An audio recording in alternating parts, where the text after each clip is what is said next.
Hello students, now we have started biomolecules enzymes. Okay, now we have seen the introduction of enzymes. Now what is meant by the enzymes? Enzymes are the biocatalysts that help in making chemical reaction at a greater speed without taking part in the reaction. Enzymes किसे कहेंगे हम? जो क्या करते हैं, catalyst का काम करते हैं, और इसे बायो कैटलिस्ट कहा जाता है क्योंकि ये लिविंग सेल में कैटलिस्ट का काम करते हैं, इसलिए इसको बायो कैटलिस्ट कहा जाता है। तो वो क्या करते हैं, केमिकल रिएक्शंस में हेल्प करते हैं, जिससे क्या होती है, वो जो केमिकल रिएक्शन है वो स्पीड से होती है। ओके, और ये जो एंजाइम्स है ये कैटेलाइज करते हैं स्पेसिफिक रिएक्शन को। और ये जो एंजाइम्स रहते हैं ये क्या करते हैं, सब्सटेंस के the substance upon which an enzyme act as a substrate, जिस पर ये एंजाइम्स काम करते हैं उसे हम सबस्ट्रेट्स कहते हैं। ओके, तो एंडो एंजाइम्स होते हैं और एक्सो एंजाइम्स होते हैं, जैसे कि हमने पिछली वीडियो में देखा था। ओके, देन हमने उसके नेचर ऑफ एंजाइम्स देखे थे, अलग अलग जो नेचर्स एंजाइम्स थे उसके देखे थे, जैसे कि दो प्रकार के एंजाइम्स रहते हैं, जैसे कि प्योरली प्रोटीनेशियस एंजाइम्स, और दूसरे कौन से होते हैं, कॉन्जुगेटेड एंजाइम, जिससे क्या होता है, नॉन प्रोटीन प्रोस्थेटिक ग्रुप भी रहता है उससे अटैच। ओके, देन हमें नेक्स्ट जो स्टडी करना है that is the properties of enzymes, मतलब इस एंजाइम्स के प्रॉपर्टीज क्या है। ओके, तो टोटल 6 प्रॉपर्टीज है इस एंजाइम्स की। तो किस कौन सी एंजाइम्स के प्रॉपर्टीज है। फर्स्ट जो प्रॉपर्टी है, ओके, फर्स्ट जो प्रॉपर्टी है कि प्रोटीनेशियस नेचर। ओके, तो इसमें क्या हमें दिखता है कि ये जो एंजाइम्स है ये ऑल एंजाइम्स आर प्रोटीन्स, जो एंजाइम्स रहते हैं वो कौन से रहते हैं, प्रोटीन्स ही रहते हैं, बिना प्रोटीन्स के उसे एंजाइम्स नहीं कहेंगे, मतलब कि सब के सब जो एंजाइम्स है वो प्रोटीन से ही बने रहते हैं। Now this is the first property कि प्रोटीनेशियस नेचर, जो एंजाइम्स रहते हैं वो पूरे कैसे रहते हैं, प्रोटीन से ही बने रहते हैं। ओके, देन सेकंड प्रॉपर्टी क्या है उसकी, next property that is the 3 dimensional conformation. Okay, 3 dimensional conformation, all enzymes have specific 3 dimensional conformation. Okay, तो इस ऑल जो एंजाइम्स रहते हैं उन्हें क्या रहता है, 3 डायमेंशनल कॉन्फॉर्मेशन रहता है, मतलब उसका जो स्ट्रक्चर रहता है कैसा रहता है, 3 डायमेंशन रहता है।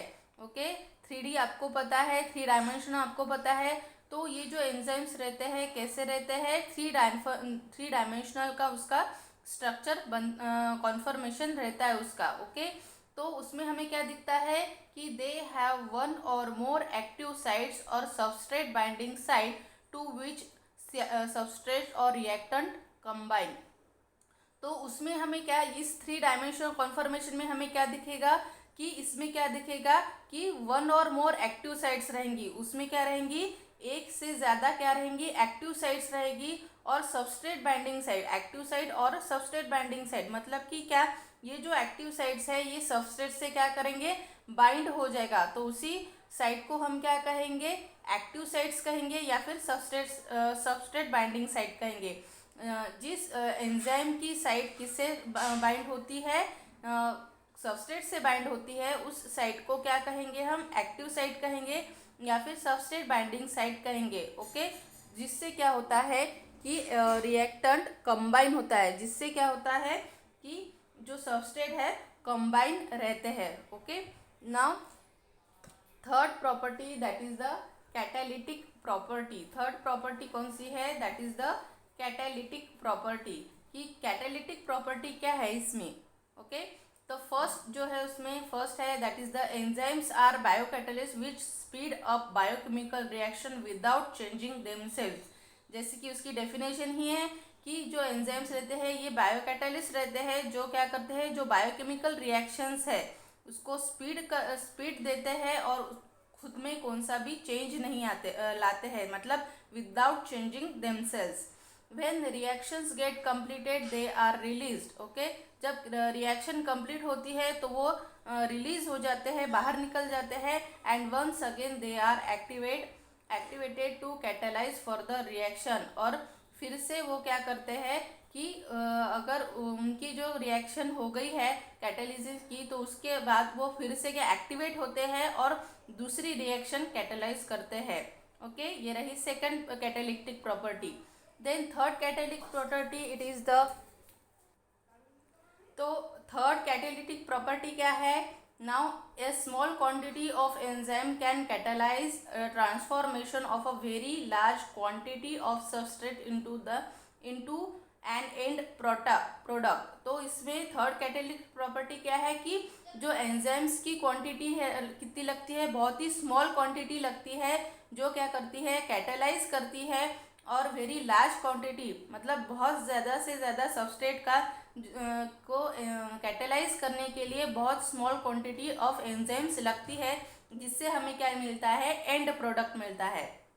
ओके, तो थर्ड कैटालिटिक प्रॉपर्टी क्या है कि जो लार्ज क्वांटिटी ऑफ सबस्ट्रेट को रिएक्शन होने के लिए क्या लगता है, बहुत स्मॉल क्वांटिटी ऑफ एंजाइम्स लगते हैं। ओके, तो वो जो large quantity of substrate can catalyse by the small quantity of enzymes, जिससे हमें क्या मिलता है, एन एंड प्रोडक्ट हमें मिलता है। ओके, तो इसका एग्जांपल क्या है कि sucrose can hydrolyse 10,000 times of sucrose as compared with its own weight. ये जो सुक्रोज है, ओके, ये सुक्रोज जो एक शुगर है, वो क्या कर सकती है, कैन हाइड्रोलाइज 10,000, मतलब कि उसके हिसाब, उसकी जो ओन वेट है, उसका जो ओन वेट अगर हमने लिया, उसका जो खुद का वेट हमने अगर लिया, उससे कंपेयर हमने किया, तो वो क्या कर सकता है, उसके 10,000 टाइम्स ज़्यादा से ज़्यादा हाइड्रोलाइज या फिर कैटालाइज कर सकता है वो सुक्रोज। आगे ध्यान में, तो ये जो सुक्रोज है ये क्या कर सकता है, हाइड्रोलाइज कर सकता है या फिर हम क्या कहें, कैटालाइज कर सकता है 10,000 टाइम्स, उसके वेट के 10,000 टाइम्स से भी ज़्यादा वो सबस्ट्रेट को क्या कर सकता है, हाइड्रोलाइज कर सकता है। इससे हमें ध्यान में आता है कि कितना कम सुक्रोज या कैटालाइज एंजाइम लगता है कौन से भी रिएक्शन होने के लिए, मतलब कि क्या कि सबस्ट्रेट ज़्यादा से 10,000 टाइम रहा तो हमें सिर्फ 1% ही सुक्रोज लगेगा उस रिएक्शन को हाइड्रोलाइज करने के लिए। ओके, तो इससे क्या ध्यान में आता है कि बहुत ही स्मॉल क्वांटिटी एंजाइम लगती है कौन सी भी रिएक्शन को होने के लिए, ओके, कैटालाइज होने के लिए। These are the 3 catalytic property, ये रहे 3 कैटालिटिक प्रॉपर्टी। कौन सी कि ये क्या है, बायोकैटालिस्ट है जो स्पीड अप करता है biochemical reaction, then biochemical reaction complete होने के बाद वो रिलीज होते हैं और उनमें कौन सा भी चेंज नहीं आता है और वो क्या करते हैं, दूसरी रिएक्शन स्टार्ट कर देते हैं कैटालाइज करना। और थर्ड कैटालिटिक प्रॉपर्टी क्या है उनकी कि बहुत कम क्वांटिटी ऑफ एंजाइम लगती है, बहुत ज़्यादा सबस्ट्रेट को कैटालाइज करने के लिए। ओके, तो एंड प्रोडक्ट हमें मिलता है, मतलब कि क्या, सबस्ट्रेट को बहुत ज़्यादा अगर सबस्ट्रेट रहा तो उसके लिए बहुत स्मॉल क्वांटिटी ऑफ एंजाइम्स लगती है।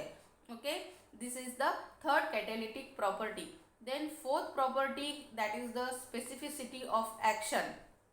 स्पेसिफिसिटी ऑफ एक्शन हमें दिखती है, मतलब कि क्या, enzyme catalyses only one specific reaction. Okay, तो एक एंजाइम सिर्फ एक ही स्पेसिफिक रिएक्शन को कैटालाइज करेगा, मतलब हर एक एंजाइम हर एक रिएक्शन को कैटालाइज नहीं करेगा, स्पेसिफिक रिएक्शन को स्पेसिफिक एंजाइम ही कैटालाइज करेगा। Okay, now it acts upon the specific substrate और स्पेसिफिक ग्रुप सबस्ट्रेट। ओके, तो ये जो एंजाइम है ये एक स्पेसिफिक सबस्ट्रेट को ही कैटालाइज करेगा और ग्रुप ऑफ सबस्ट्रेट को ही कैटालाइज करेगा। ओके, मतलब कौन सा भी एंजाइम कौन से भी केमिकल को कैटालाइज नहीं करेगा, उसके लिए उसको स्पेसिफिक सबस्ट्रेट होना या फिर ग्रुप ऑफ सबस्ट्रेट होना, वही ग्रुप ऑफ सबस्ट्रेट और वही specific substrate specific enzyme catalyse करेगा। तो इसका ही क्या अर्थ हुआ कि स्पेसिफिसिटी ऑफ एक्शन, मतलब वो स्पेसिफिक सबस्ट्रेट रहेगा उस एंजाइम के लिए कैटालाइज करने के लिए। Okay,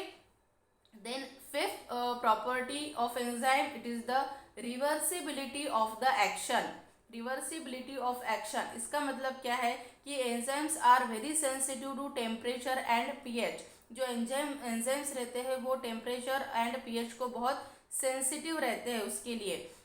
eight optimum pH each enzyme exhibits its highest activity, अगर ऑप्टिमम पीएच जब रहा तो उसके लिए उसकी जो एक्टिविटी है, एंजाइम की एक्टिविटी कैसे रहेगी, हाईएस्ट रहेगी। ओके, अब इससे ज़्यादा भी और कम भी अगर पीएच रहा, उस ऑप्टिमम पीएच के अलावा अगर वो पीएच इंक्रीज भी रहा या फिर डिक्रीज भी रहा, तो उससे क्या होगा कि एंजाइम की एक्टिविटी डिक्लाइन होगी या फिर हम कहेंगे कम होगी उसकी एक्टिविटी। ओके, अगर पीएच लेवल उसकी इंक्रीज हो गई या फिर डिक्रीज हो गई, तो एंजाइम की एक्टिविटी कैसे होगी, डिक्लाइन होगी या फिर कम हो जाएगी उस एंजाइम की एक्टिविटी। ओके, तो example it is the pepsin. Okay, pepsin ये जो एंजाइम है, ये क्या है, इसका जो पीएच है 2 उसको चाहिए, पीएच वैल्यू कितनी चाहिए उसकी 2 चाहिए, और ट्रिप्सिन को पीएच वैल्यू 9.5 रही।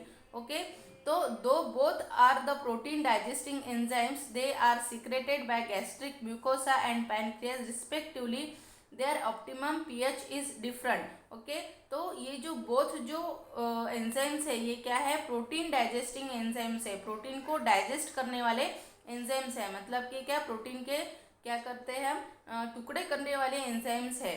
अब ये कौन सिक्रेट करता है, gastric mucosa. Okay, and pancreas कौन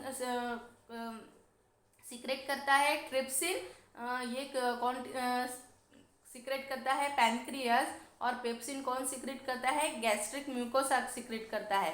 पर उनका जो पीएच जो वैल्यू है उनकी डिफरेंट है। जैसे कि आप देख रहे हैं, पेप्सिन की पीएच वैल्यू कितनी है, 2 है, और ट्रिप्सिन की क्या है, 9.5 है। ओके, अगर इस पीएच वैल्यू में अगर भी थोड़ा सा भी चेंज हुआ, इंक्रीज हुआ या फिर डिक्रीज हुआ, तो उसका जो पेप्सिन या ट्रिप्सिन का जो एक्टिविटी है, एंजाइम एक्टिविटी है, वो क्या होगी, डिक्लाइन होगी या फिर कम होगी। Okay, now this is the reversibility of the action, this is the reversibility of the action. Then next जो है property, that is the six, it is the temperature है। At higher temperature enzymes are destroyed, अगर temperature high रहा तो ये जो enzyme है ये क्या होते हैं, डिस्ट्रॉयड होते हैं या फिर ख़त्म हो जाते हैं। ओके, 60 डिग्री टू 70 डिग्री और बिलो, 60 डिग्री और 70 डिग्री और उसके बिलो में दे आर इनएक्टिवेटेड। मतलब ज़्यादा से high temperature 60 degree to 70 degree और उससे भी थोड़े भी से ही कम रहा तो भी क्या होगा, वो इनएक्टिव हो गए वो enzymes. Okay, inactivity state is temporary. Okay, अगर जितना टेम्परेचर रहा वो जो इनएक्टिविटी रहती है उसकी वो टेम्पररी रहती है, और the enzymes can became active at the suitable, अगर सुटेबल टेम्परेचर फिर से आ गया तो एंजाइम्स कैन बी एक्टिव, और वो एंजाइम्स फिर से एक्टिव बन जाते हैं। मतलब जब तक कि हाई टेम्परेचर रहेगा तब तक कि वो क्या रहेंगे, वो एंजाइम्स इनएक्टिव रहेंगे। जैसे ही वो टेम्परेचर कम हो गया या फिर सुटेबल उसको एंजाइम रहा, एंजाइम को सुटेबल टेम्परेचर रहा, वो एंजाइम फिर से एक्टिव हो जाते हैं। Okay, now most of enzymes have optimum temperature between 20 degree to and 35 degree. ज़्यादा से ज़्यादा जो एंजाइम्स रहते हैं उसका ऑप्टिमम टेम्परेचर कितने रहता है, बिटवीन द 20 डिग्री टू 35, मतलब 20 डिग्री सेल्सियस से 35 डिग्री सेल्सियस तक अगर टेम्परेचर रहा तो उसकी एक्टिविटी कैसी रहती है, हाई एक्टिविटी रहती है। इससे ज़्यादा 35 डिग्री से ज़्यादा अगर टेम्परेचर रहा तो वो क्या हो जाते हैं, वो एंजाइम्स इनएक्टिवेट हो जाते हैं, और वो जो इनएक्टिविटी है वो टेम्पररी रहती है। अगर फिर से वो सुटेबल अगर टेम्परेचर रहा उस एंजाइम को, तो फिर से क्या रहेंगे, वो एक्टिव बन जाएंगे एंजाइम्स। मतलब ये जो टेम्परेचर है, मतलब हाई टेम्परेचर क्या कर रहा है कि एंजाइम्स को डिस्ट्रॉय करता है, उसकी जो एक्टिविटी है वो क्या होती है, अफेक्ट होती है। मतलब 60 degree Celsius to 70 degree Celsius अगर रहा तो वो जो एंजाइम है वो क्या रहेगा, इनएक्टिव रहेगा। ओके, और वो जो इनएक्टिविटी है वो क्या रहेगी, टेम्पररी रहेगी।